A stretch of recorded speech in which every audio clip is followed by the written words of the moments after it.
Here's some new material. The public option is now responsible for unemployment and the never-ending war in Afghanistan. That's the newest righty talking point. Here's Minority Whip Eric Cantor this afternoon on that. Healthcare in this building has now made it so that we cannot seem to get anything else done. We've got burning issues out there in this country. First and foremost is the fact that Americans want to see job security return. They want to see economic security return. But somehow we're unable to deliver on that because of the intransigence on the majority's part on even discussing ways for us to agree on health care. We've got serious challenges as far as Afghanistan is concerned. That's being clouded by the rigidity with which this majority hangs on to H.R. 3200 and the imposition of a public option. There's just so much to do. We can't do it. Eric Cantor's suggestion that if the public option were off the table, heck, all the Republicans, they'd be on board with health care reform. And another lie. The Republicans want one thing, do not forget this, my friends, and that is failure. They will blame the public option until the public option is dead, and then they'll blame something else. They want to dismantle reform. They'll never work with the Democrats on this. Now, here's another dandy from Mr. Cantor himself. Just a couple of days ago, the congressman holding one of his only health care town hall in the state of Virginia, a woman named Patricia Churchill stood up and told this story. Here it is. I have a very close relative, a woman in her early 40s who did have a wonderful, high-paying job, owns her own home, and was a real contributing member of society. She lost her job. Just a couple of weeks ago, she found out that she has tumors in her belly and that she needs an operation. Her doctors told her that they are growing and that she needs to get this operation quickly. She has no insurance. I guess I would ask what the situation is in terms of income eligibility and the existing programs that are out there. Because if we look at the uninsured right now, there is probably 23–24% of the uninsured that is already eligible for an existing government program. Beyond that, I know that there are programs, there are charitable organizations, there are hospitals here who do provide charity care. That is a classic, my friends. Did you get all of that? A woman's got stomach issues. She's got cancer. She needs surgery now.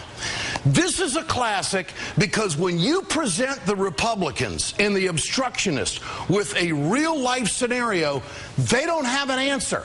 They're still talking percentages. How would you like to be in the percentage where you're left out? You're just SOL. That's their reform. That's their answer. You know, they're great at holding up the socialism, the communism, the Marxism, all kinds of isms, but they don't have an answer for that woman. She's just at the wrong spot at the wrong time. And we got to talk about the redistribution of wealth. You know, I was watching the UN coverage today here on MSNBC and all the speeches that were given. And they took a wide shot of all the different diplomats and leaders of the countries that were there. And I wish I had gone over there with a camera and done an international man on the street or leader on the street and asked them if they do health care in their country the way we do it here. But I know the answer. It's no. We like to butcher people who have got cancer that don't fall in the correct percentage point. So here's my point. Americans, you can't trust Eric Cantor. Cantor's response speaks volumes about how inept the Republicans are and how they are simply not solution-based. Charity? Is that what he said? This woman can't get a government program. She's in her early 40s. She's too young for Medicare. She doesn't qualify for Medicaid. But there's always charity. Or what the heck? You can go to the hospital and plead your case and say, well, you know, I'm broke. Cantor should know that there's no such thing as a free lunch in health care. The hospital passes the cost on to the other patients, or they pass it on to the insurance companies, and then they pass it on to you and me in some form of a higher premium. And that's how the hell we got started in this whole debate in this country in the first place about health care reform. Hold it right there. The Republicans lie. They want to see you dead. They'd rather make money off your dead corpse.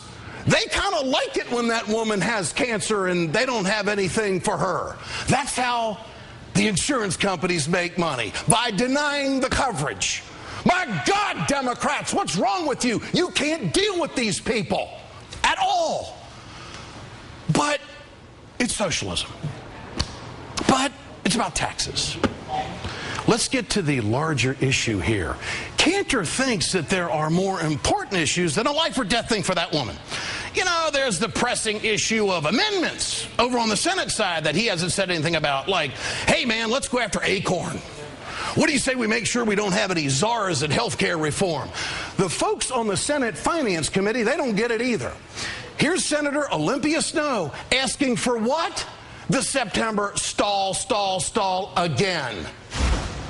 If it takes 2 more weeks, it takes 2 more weeks.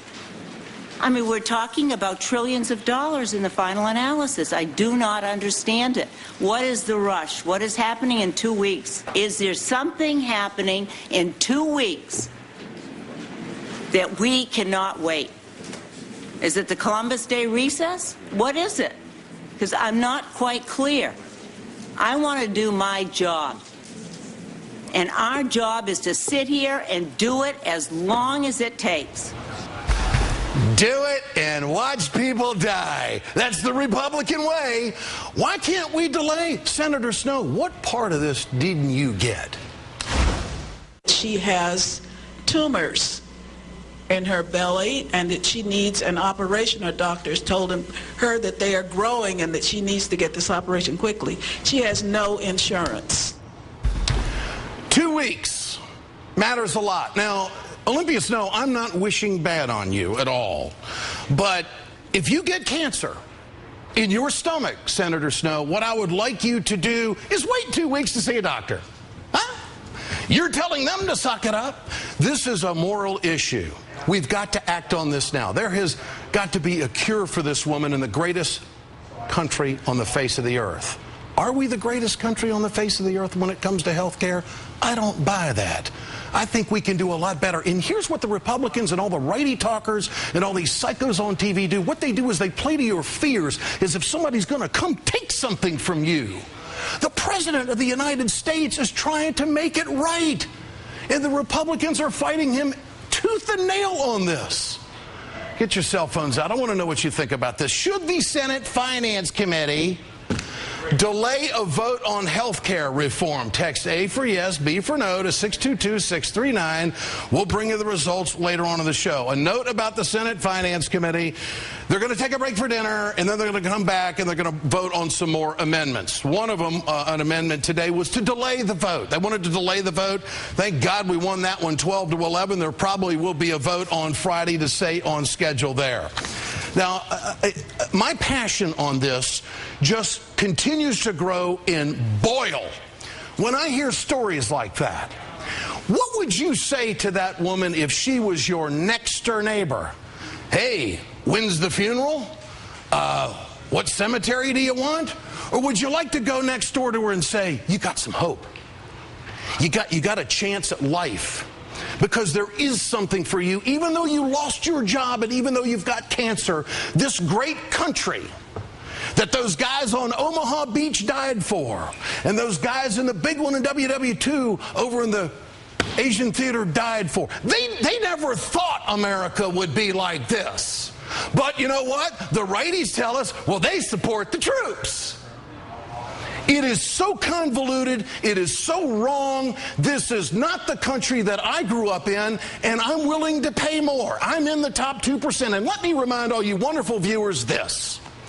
All of the people on this network, all of the people on all the other networks, all of the people that work in New York on TV, they have health care. They have health care. And if they get cancer, they got nothing to worry about because they're going to get treated. But when you bring a real-life scenario to the Republican leadership in the form of a Cantor or